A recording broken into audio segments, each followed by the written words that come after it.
Muse pocket, which allows you, Matt, to obviously with the rest of the guys, but to go completely crazy over the top, But the groove on Survival is very much it retains and it holds its own for everything else to go crazy on it.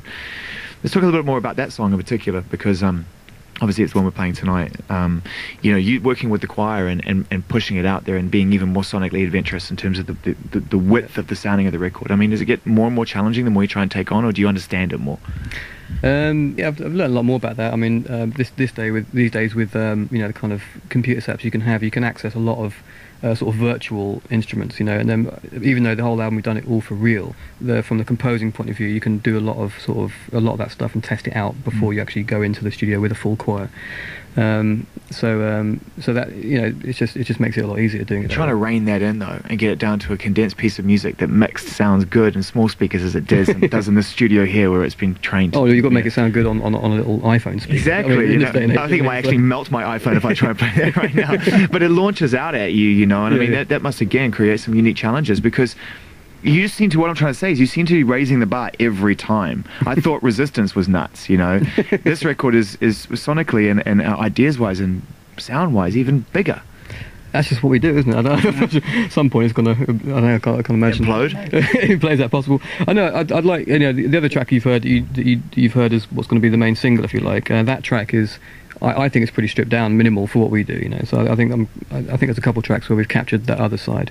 But I'd say Survival, though, interestingly, this Olympics track, I think is pretty much. I'm not sure if you can go much further than that, in terms of sort of silliness, craziness, and epicness and all those words, But I don't know. I suppose we're always just constantly trying to raise the bar. Every time we kind of start working on tracks, like Chris said, what we were doing last October. It's just about trying to make it better than what we've done before, and as long as we're kind of feeling like that's where we're going and that's the direction we're heading in, then we're happy. And again, it's always cool though when you start trying new things. I mean, we've obviously done the strings before, but on this album we did the choir, and then there's some tracks where we've gone brass as well, and these are all things that are kind of brand new to us. And saxophone solo.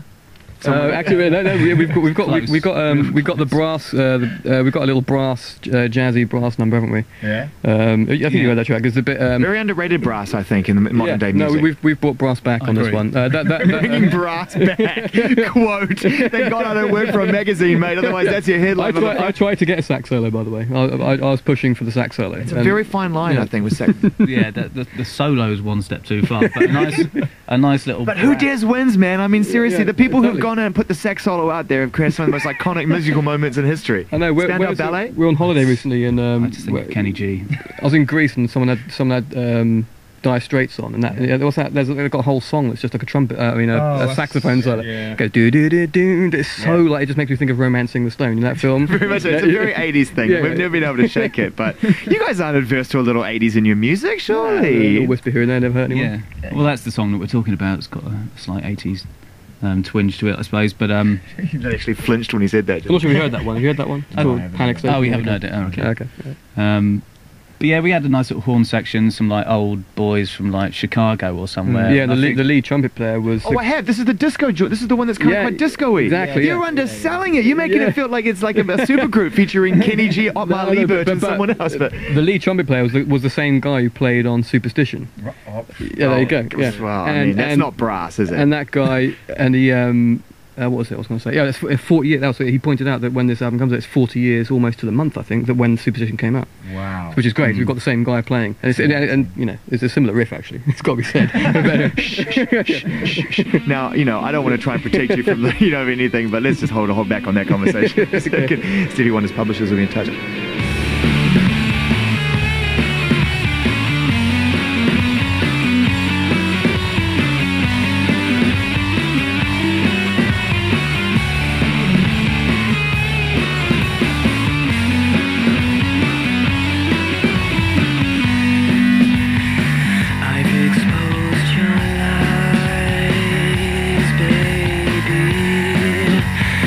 Underneath, no big surprise.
So listen, we've got plenty of time to talk in the future about the album, and I'm looking forward to doing that, and I'm looking forward to hearing it. You know, Yeah, I can't cool, wait. yeah. We'll talk about what the second law is from your perception, and we'll Yep. talk about, you know, some of the journey in more sort of detail about the songs. I will get literally lynched if I don't bring up the L word, which is live, and I know you've yeah. already put a few sort of like dates up, and it's starting to build. Will the diary fill quickly, and will it be an extensive world tour? Because you've always been very thorough about your touring. Yeah, it's full. I We're full up to probably tell you- 2014 already. Yeah, I could probably tell you what we're doing up till December 2014. I know, well, No, not certainly 14, April. 13, yeah. Yeah, but How did you feel when that was presented to you? I know that you love to tour and play live, but you know, everyone, you know, priorities change and shift over time. How did you feel when you saw that? well, it's always a bit daunting, but at the same time, you're so excited to play that you sort of, you know, those two things cancel each other out. But It goes very quick once you get on the road. That's the thing. I mean, you sort of look at the list before you go out, and it's just pages and pages, and you think, wow, you know, it's 2 years of your life planned out. And then you go on tour, and then it's kind of over before you know it. I mean, when we did Reading Festival, that pretty much marked 2 years of touring the last album. And you know, I couldn't believe it. I couldn't believe that was it. It was over, time to do a new album. You know, so it flies by. Thank God you did make a new album. I wasn't sure. I mean, as a fan, I wasn't sure whether you go, actually, it's time. No, not ever, but I mean, it's time, you know, take a break or whatever, because it has been pretty consistent. I think we're all a little bit shocked that the record has come around so quickly, but we're all really happy that it has, you know. I mean, in a matter of 6 to 8 months, we're here and we're talking, and it's good, man. It's exciting times. excellent. Nice, yeah, Yeah, we're thanks. looking forward to it. One extra.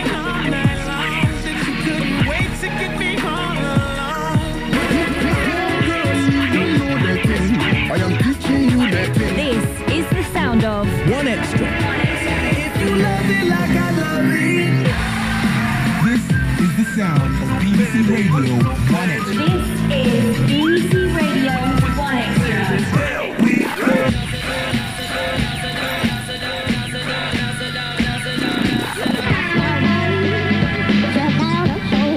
One extra.